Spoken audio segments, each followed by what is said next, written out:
da kai alama ce ta gudu Allah ya yi niyyar kai sai ka shirya ayoyi sun saka gari sai duniya Allah ya karɓa mulkin bawa da yayyar domin duniyar kai sarjin duniyar ko kowa za ya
wajen kamar Allah ya sa a samu mafita kuma Allah ya dawo mana da idan hankali na kwance kowa masoyin gani First of all, let me say that I don't think it was by them, it was by a certain group within the MBA, because I'm aware that the vast majority of MBA members do not agree with those things. You know, if you have an opinion, people will either agree with you or disagree with you. But a man who has an opinion that can be agreed with or disagreed with is always better than a man who has no opinion at all. Nasser has always had opinions. He knows what his position is on things. He says that position very clearly. People will like it, some people will not like it. And that's what people call controversial. But being controversial is actually having an opinion. If you don't want to be controversial, you just behave like these Teflons, flexible, you know, just flow with the wind and nobody knows where you stand. Then you will not have any friends, you will not have any enemies, or everybody will be your friend or enemy, as the case may be. I think the case of, the case of the crisis in Kaduna, first of all, is something that predates this government. It's been on for a long time. And the governor is doing something about it for the first time in a long time. There are people who, and the North as a whole, suffers because we have people who profit from division. We have divided ourselves against each other, whether it is ethnicity or religion. And I think when you have someone who says, I'm simply going to stand for justice, for the rights of human beings, and do what is right, some people who are not used to things being done in that way are going to object. I'm sure that His Excellency knows that with almost every issue, there will be people who will object. But what is important is that it is very clear what he has done. I read the allegations, and there were no allegations. I read the petition. I was looking for the specific allegation. You say somebody does not respect the rule of law. What is the specific instance of disrespect for the rule of law? You say somebody has mishandled a crisis. What is the specific manner in which he mishandled the crisis? Anybody can say anything. You know, I can say you're a corrupt person. What does that mean? It means nothing. And to be honest, I do not want to join issues. I think we have already heard the view of Nigerians and the response. And you know, I spoke to Konya Jai, who was the chairman of the technical committee. He confirmed to me that he was the one who invited His Excellency to come and speak. He was one who invited him to speak at the MBA meeting. He did not ask himself to speak. And the technical committee itself did not support any call to disinvite him. Now that decision has come out. You know, if you're going to take action on people based on allegations, the president of the MBA himself has allegations against him that have not been proven. But nobody has said anything about him because this is a matter that's before a court of law, and people will wait for the court to decide. Everybody has a right to fair hearing. And more important for me, if you feel that the governor of Kaduna State is not doing well, you should invite him to your conference and ask him. And let him explain what he's doing. And tell him what you think he's doing wrong. You will learn something from him. He will learn something from you. Disinviting him is not the path of people who actually want progress. Because if you disagree with someone, having him in your hall where you can tell him your view is the best way, and he can defend himself. And if there are things that he needs to improve, he will take them on board. And if there are things that you don't know that he's doing, you can be better informed. That is, I think, the best way to handle issues like this. But again, I have seen the response from different branches of MPA. I hope that this matter will not be turned into a religious and ethnic matter. It should be a matter of principle, that no one should, and I really think it is their loss, because if he was there, he would add value to the conference, and they would also learn something about what he's doing, and he can also take something. And I hope that if they invite him, or if they change their mind, he will consider. But it is sad, and I think this is a matter that will continue to unfold, but it's sad for the MPA itself, and it's sad for freedom of speech, and also fair hearing. I have known Nasser since we were 16, 17. He's a nationalist. Anybody who knows him, he has never, ever, ever been associated with any ethnic or religious bigotry. All our friends are Nigerians. Everybody who knows us, people don't even think of us as northerners, or because, I mean, really, we're just Nigerians. And anybody who knows him will tell you that he's just a Nigerian. Look at the people that he works with. Look at the people around him. Look at the friends. I mean, show me who your friends are. He hasn't surrounded himself with people from a particular ethnic group or a particular religious persuasion.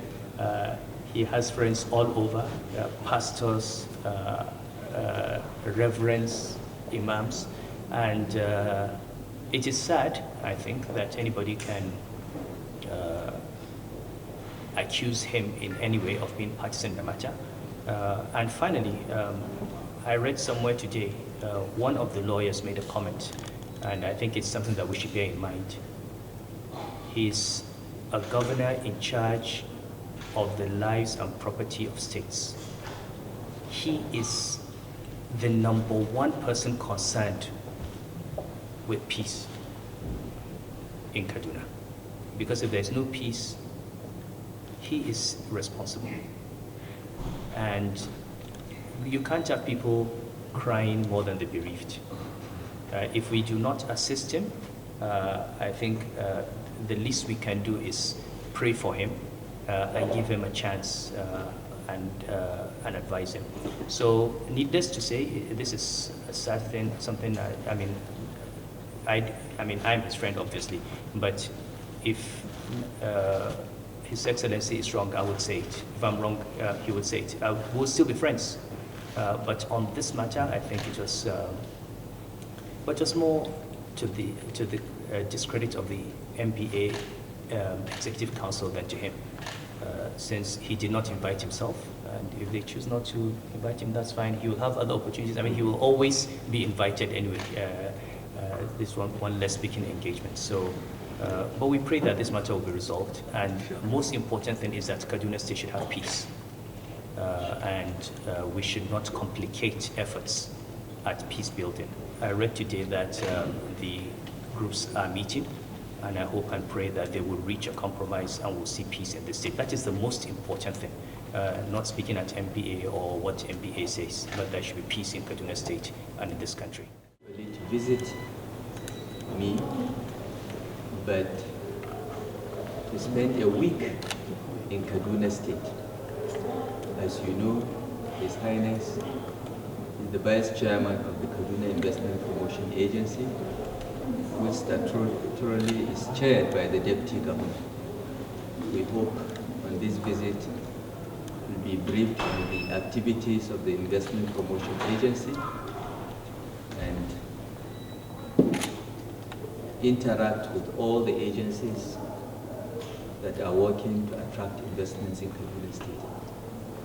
Kaduna State is very lucky to have His Royal Highness as the Vice Chairman of its Investment Promotion Agency because of his wide global network, his integrity and reputation, which has been recognized both within Nigeria and abroad. So I'm very happy to welcome him. We are greatly honored, Your Highness, and I am deeply touched that the first place you chose to visit since you relocated to Lagos is Kaduna State. May God continue to bless you, uplift you, and give you long life and good health and prosperity. Your life is just beginning. And my hope and prayer is that God will also give me the long life to be there with you until you reach your heights of greatness.